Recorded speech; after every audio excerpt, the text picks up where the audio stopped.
কাকিমা। মা এই কে গো? মা গো মা, জামা জমেছে। কোথায় ছিলে তুমি কালকে সারা রাত? এই তো ফুটো। এই মালটাই তো সকাল বলে আমার কাছ থেকে 10 টাকা নিয়ে হ্যান্ডেল মেরে গেল। তুই সারা গ্রামে টাকা নিয়ে হ্যান্ডেল মেরে বেড়াচ্ছিস? এইসব কি বলছো গো জামাইবাবু? হ্যান্ডেল মেরে বেড়াচ্ছি মানে? মা গো মা, এটা কে গো জামাইবাবু? আমি তো একে ঠিক চিনতে পারলাম না গো। কি ঢ্যামনা হোমো গো ফুটো।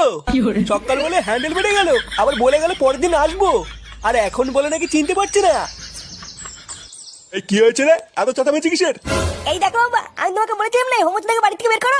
আজ ভোরবেলায় পুরো গ্রামে 10 টাকা নিয়ে হ্যান্ডেল মেরে বেরিয়েছে। এইসব কি বলছিস? ফুটো ঠিকই বলছে কাকু। এই দেখো, মদনকে জিজ্ঞাসা করো, আজ ভোরবেলায় মদনের কাছ থেকে 10 টাকা নিয়ে ওর হ্যান্ডেল মেরে দিয়েছে। মানে হ্যাঁ গো নান্টুদা। ও, ওই জন্য তো ভাবি আজ ভোরবেলায় অন্ধকার থাকতে এই সরে বাচ্চা আমার সাইকেল নিয়ে কোথায় গেল। তার মানে এই চোদনা আজকে ভোরবেলায় টাকা নিয়ে হ্যান্ডেল মারতে গেছিল। হ্যাঁ, আরে শান্তি ছিল, সবাইকে বলে বেরিয়েছে ও নাকি আমার শালা। কি সারা গ্রামে আমাদের মান সম্মান এভাবে গাড় মারছে? এই সবাই মিলে ধরে এই হোমোসাটা ভাঙতা। মানে মেশমশাই, আমি কিছু করিনি। কিছু করিসনি লেউড়ি? বাঞ্চোদ আজ তোর এমন সেটা ভাঙবো তুই আর কোনোদিন এই বাড়িতে আসবি না। কি হলো কি বলা? বাঞ্চোদ নাকি?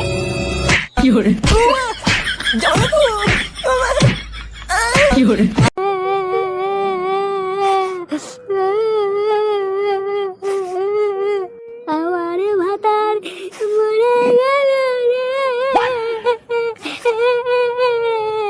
ও ভাতার মরে গেল রে। ইস, সকালবেলা দেখলাম মালটা হেঁটে চলে বেড়াচ্ছে আর এখন মরে গেল। হ্যাঁ রে, আমিও তো দেখলাম সকালবেলা পুকুরে ধারে বসে বসে বিড়ি টানছে। আমি আরো একটা বিড়ি চেয়ে খেলাম। এবার ঠাকুমাটার কি হবে? আমার ভাতার মরে গেল। কালকে ছেলেটা মরলো তাহলে। গুড মর্নিং 2.5 টাকা পেতাম, বাড়া না দিয়ে মরে গেল।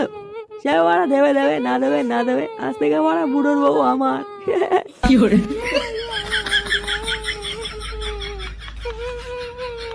বলে গেল? ও যা বলে বলুক গিয়ে, ছাড় বাড়া। এই বালটা মনে হচ্ছে হার্ট ফেল করেছে শিওর। রাতে আমার